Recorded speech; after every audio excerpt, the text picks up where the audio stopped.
میں اس لیے یہ بات بڑے فخر سے کہتا ہوں، میرا اور آپ کا تعلق علماء دیوبند کے ساتھ ہے۔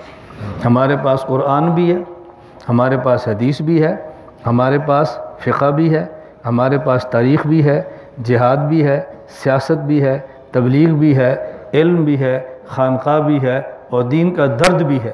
جب سب کچھ ہمارے پاس موجود ہے، ہم سے بڑا بدبخت کوئی نہیں ہوگا، ہم پھر بھی دائیں بائیں نظریں اٹھا کر دیکھیں۔ اللہ کی اس نعمت کی قدر کرو جو خدا نے ہمیں نعمت عطا فرمائی ہے۔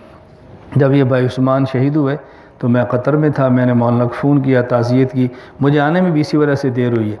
تو خیر جو میں بات کروں، آخری دن ہماری ملاقات تھی تو ساتھی کہتے ہیں اوقاف کے مدیر ہیں، ان سے ملنا چاہیے۔ میں نے کہا چلیں، ملنے کے لیے گئے تو جب احادیث پہ بات چلی نا تو میں نے کہا ہمارے پاکستان میں ایک دارالعلوم ہے جہاں پر 1500 طلبہ دورہ حدیث میں ہے۔ وہ حیران ہو گیا۔ میں نے کہا ہمارے شیخ پورہ ایک مدرسہ ہے جہاں طلبہ بخاری کو حفظ کرتے ہیں۔ وہ حیران ہو گیا۔ میں نے جب اس طرح حدیث کے حوالے سے دیوبند کا کردار پاکستان میں بیان کیا، واللہ میں مسجد میں بیٹھا ہوں، مجھے کہتا ہے شیخ انی ارید ان تجیزنی حدیث، انی ارید، مجھے اجازت حدیث دے دو۔ تعجب کرنے لگا۔ ہم اپنا کام کھل کے امت کے سامنے بیان نہیں کرتے، اس لیے ہم شرم سے آنکھیں جھکا کے رکھتے، اور میں پوری دنیا میں دیوبندیت کے کردار کو پھیلاتا ہوں کہ ہمارے پاس مال ہی اتنا ہے، ہمیں جھکنے کی کیا ضرورت ہے، ہمیں دائیں بائیں دیکھنے کی کیا ضرورت ہے۔ اتنا اچھا دیکھو آپ پاس ادارہ ہے، اتنے اچھے اساتذہ ہیں، سب کچھ موجود ہے، پھر آپ دائیں بائیں کسی پرائمری اسکول کو دیکھیں، کسی کھوکھے کو دیکھتے پھریں، تو یہ نعمت کی ناقدری ہے، اور جب آدمی ناقدری کرتا ہے اللہ نعمت کو چھین لیتے ہیں۔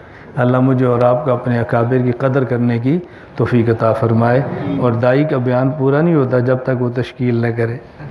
ہم چھوٹے ہیں، ہم وہ تشکیل نہیں کرتے جو رائیوڈ والے بڑے تشکیل، وہ تو کہتے ہیں کھڑے ہو، نام لکھاؤ، ارادے کرو۔ ہم کہتے ہیں بھی بیٹھے بیٹھے ارادے کرو۔ 21 اپریل سے لے کر 3 مئی تک 12 دن کا دورہ تحقیق المسائل ہمارے پاس ہوگا، اس میں کچھ طلبہ آنے کا ارادہ کرو، میں سب کو تو نہیں کہہ رہا نا، کچھ آنے کا ارادہ کرو۔ اور ہمارے پاس 1 سال کا تخصص فی تحقیق و دعویٰ، 10 سے 15 شوال داخلہ اور 16 کو سبق، جمعے کا دن ہی کیا ہونا سبق شروع ہوتا ہے۔ تو دورہ حدیث کے کچھ طلبہ 1-2 آنے کا ارادہ کرو، اللہ ہم سب کو قبول فرمائے۔ وآخر دعوانا ان الحمدللہ رب العالمین۔